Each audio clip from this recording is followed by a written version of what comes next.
একজন security guard আমার চোখে আঘাত করেছিল, কিন্তু অজান্তেই আমি এক ধরনের সুপার পাওয়ার পেয়ে গেলাম। এখন আমি যে কোনো জিনিসের আসল মূল্য দেখতে পারি। ঠিক তখনই আমার সামনে একটা শাটল কক পড়লো, এর দাম ছিল $5 মিলিয়ন।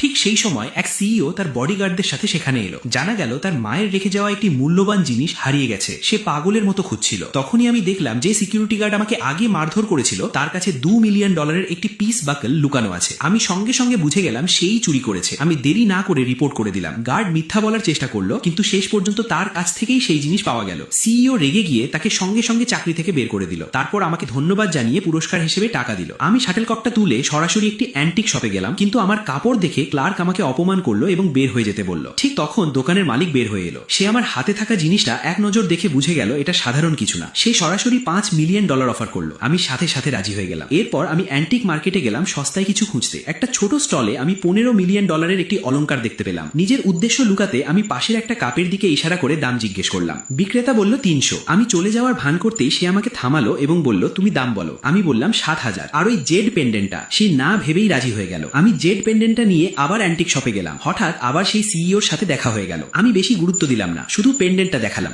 দোকানের মালিক নিশ্চিত করলো এটা আসল। সঙ্গে সঙ্গে সিইও $30 মিলিয়ন অফার করলো। আমি অবাক হয়ে গেলাম, তবুও না করে দিলাম, কারণ দামটা আসল মূল্যের থেকেও বেশি ছিল। তখন সিইও বলল সে অনেক দিন ধরে এই পেন্ডেন্টটা খুঁজছে আর সে বাজার দামের দ্বিগুণ দিতেও রাজি। এটা শুনে আমি আর দেরি না করে রাজি হয়ে গেলাম।